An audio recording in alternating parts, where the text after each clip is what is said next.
There, welcome. My name is Jeremiah, and I understand you're buying your first watch. This is very exciting. I assume that you have, of course, you've owned a watch before. You've worn a watch before. Of course you have. Everybody has.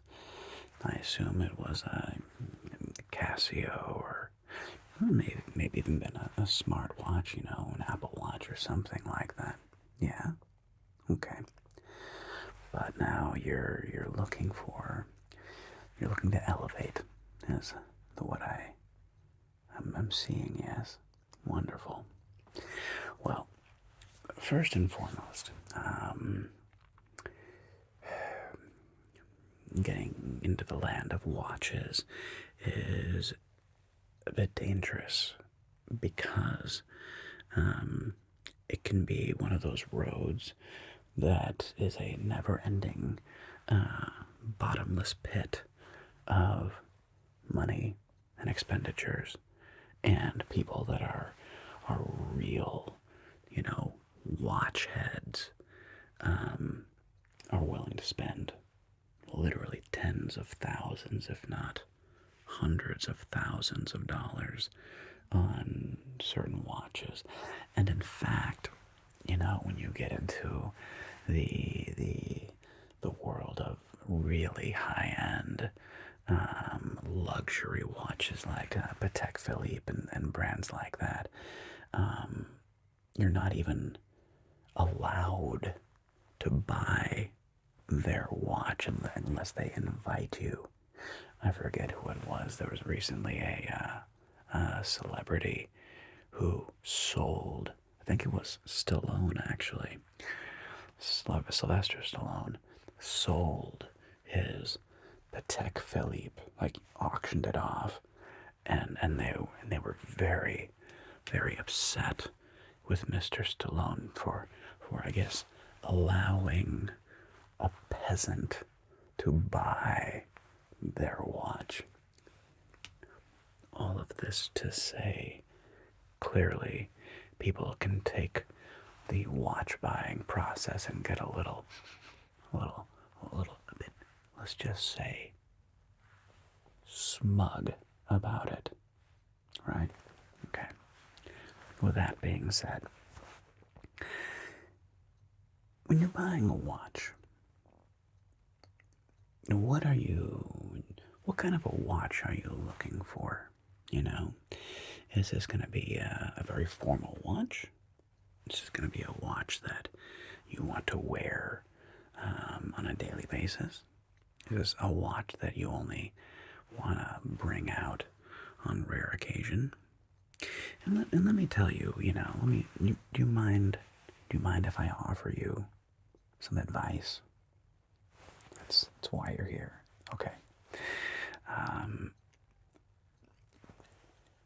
When you begin your watch collection, don't buy a watch that you're precious with, okay? Buy a watch that you want to wear, that you think looks cool. Buy a watch that you think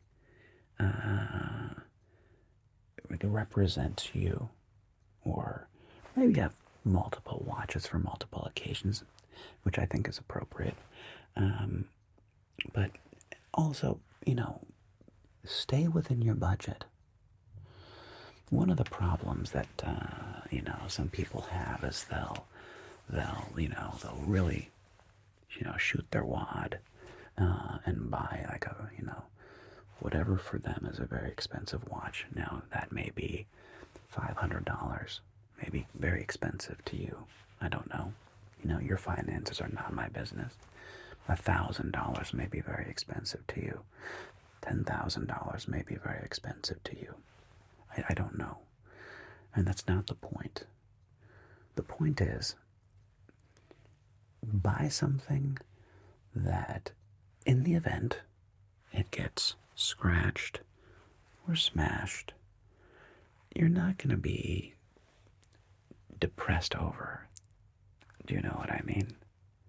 And truthfully, I'm going to show you some watches that look very, very beautiful, that look unique, that are fun, that that don't break the bank. And I'll tell you personally, when I began, and I'll even show you one of the first watches I ever bought. In fact, I think it may be the first watch I ever bought, where I was like buying a watch. And for me, I remember at the time, now this was about 20 years ago. At the time, for me, I believe that was around $200, which was a significant amount of money for me. But it wasn't so much that if something happened and I lost the watch, I wasn't going to be devastated by it, you know? Now that, of course, meant I wasn't going to go out and buy, I wasn't going to go buy a Rolex. I wasn't going to go buy an Omega. I wasn't going to go buy one of these, classic, fancy schmancy watches. And they're out of my budget. But I'll show you what I began with, and we can kind of start around there. So around 20 years ago,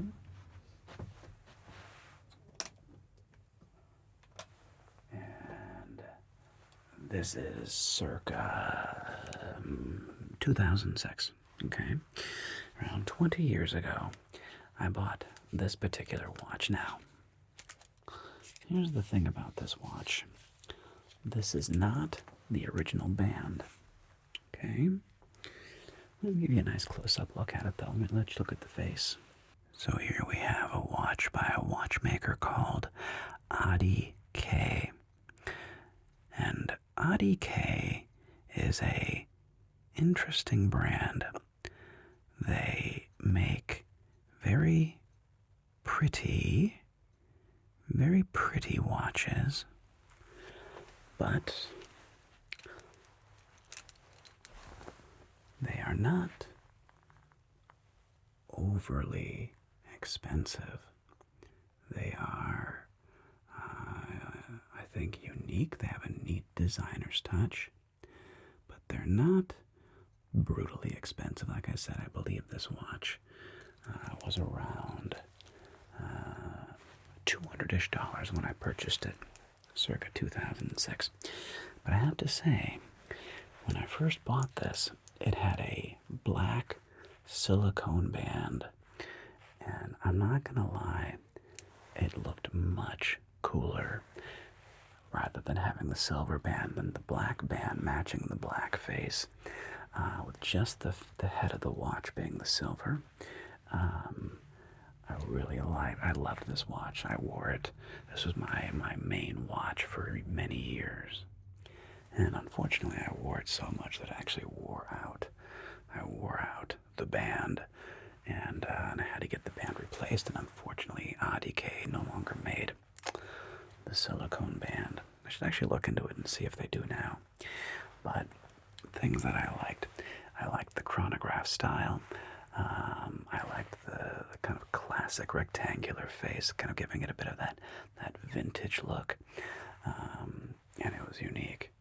And like I said, I wore this watch with pride for many, many years. And then I started adding a watch to my collection about every 1 to 2 years. And then the next watch I got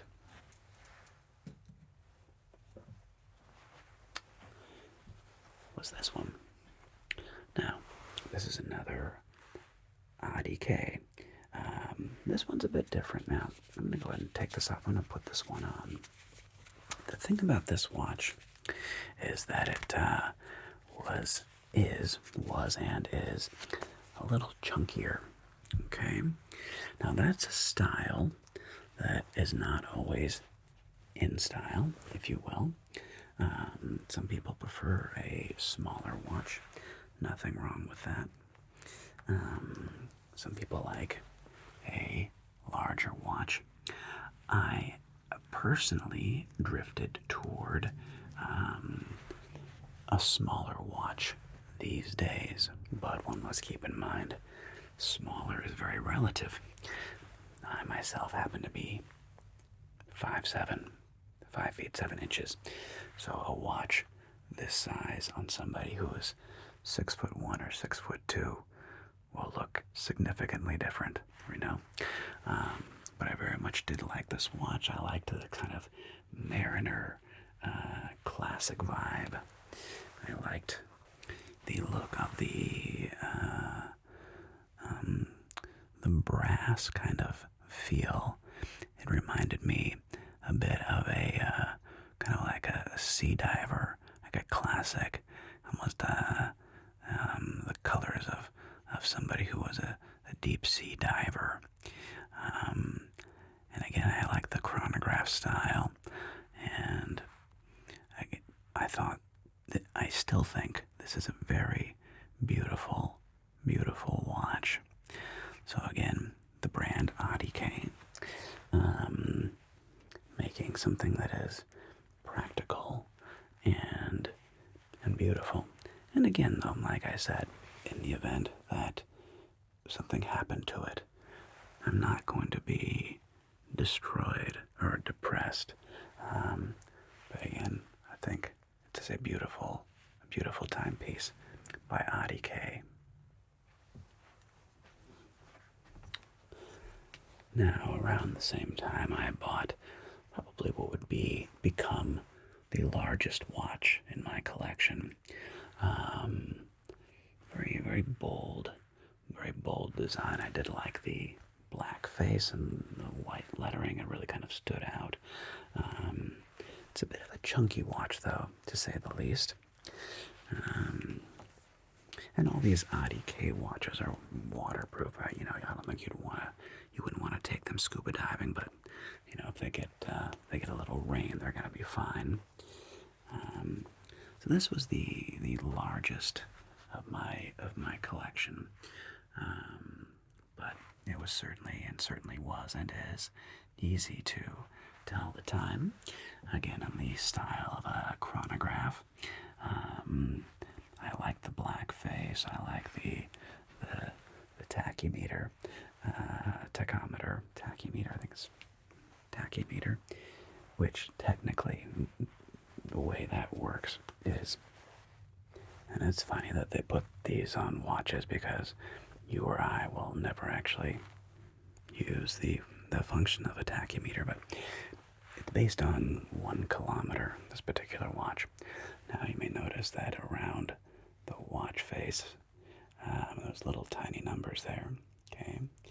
And this is based on 1 kilometer.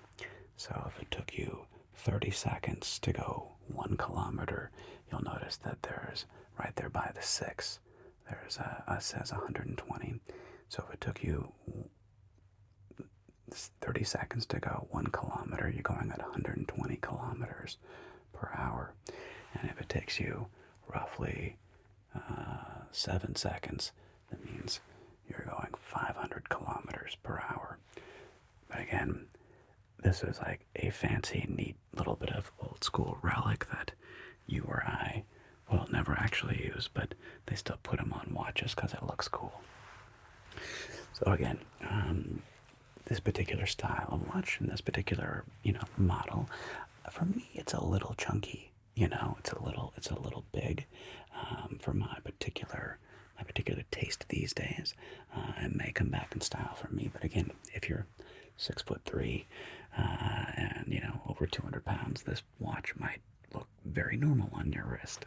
So, every watch is personal.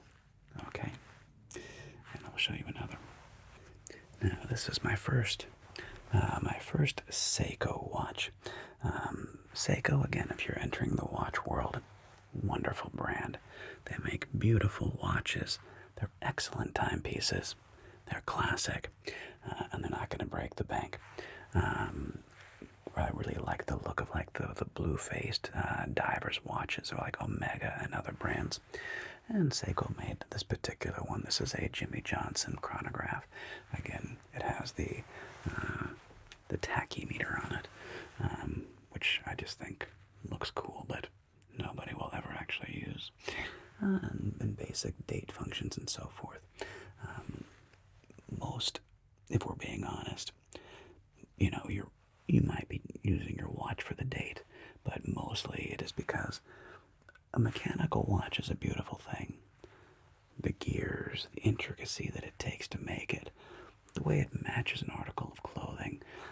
This one has the silicone band, which I'm actually a big fan of. The last two had leather. The silicone bands are a little sportier, if you will.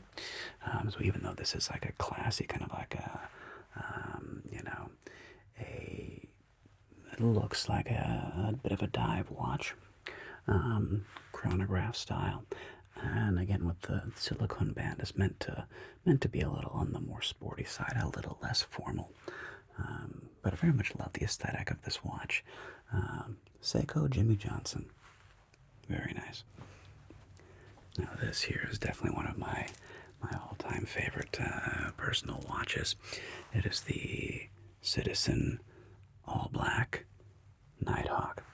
It can be a bit hard to tell here, but it is a chronograph style, and of course in all black. And it is something I believe called the Citizen Eco Drive. So it's actually a solar watch. So when you wear it, the watch face itself is charging the battery. Neat watch.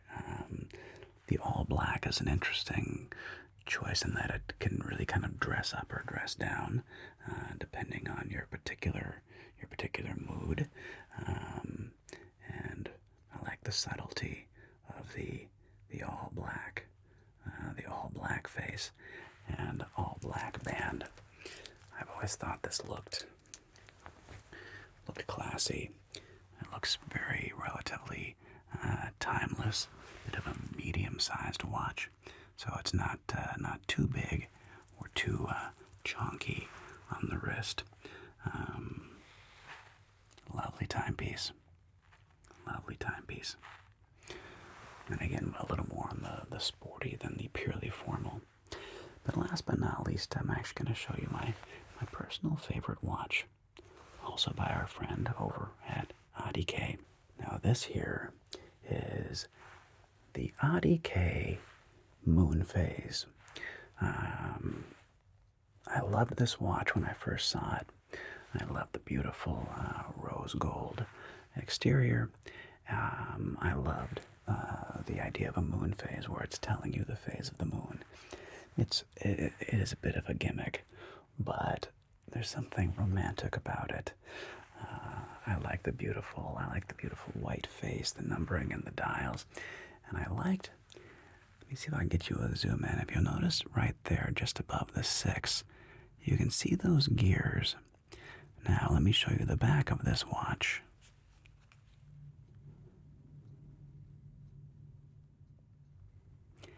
You will notice that it has a clear back, and that is to show off that it is a mechanical watch. And what that means is, as you wear it, there's a little weight that spins around back there. I don't know if you can hear it spinning around. There's a little weight, and as you wear the watch, the natural swing of your wrist as you walk charges it. So you will now notice, after I've woken the watch up, that it is now ticking away. And if you notice right above the 6 o'clock, that beautiful mechanical whirring going back and forth.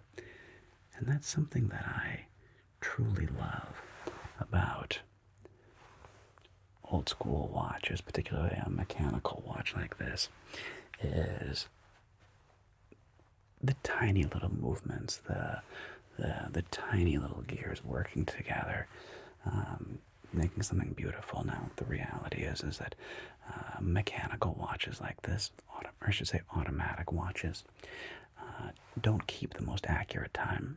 They go off by a few seconds per day. I think it's like 3 seconds a day. So every couple of days, your watch is going to be, a minute off here or there, so you will have to reset it. But to me, that is a small price to pay for something that looks so beautiful. And I love the kind of this reddish leather band.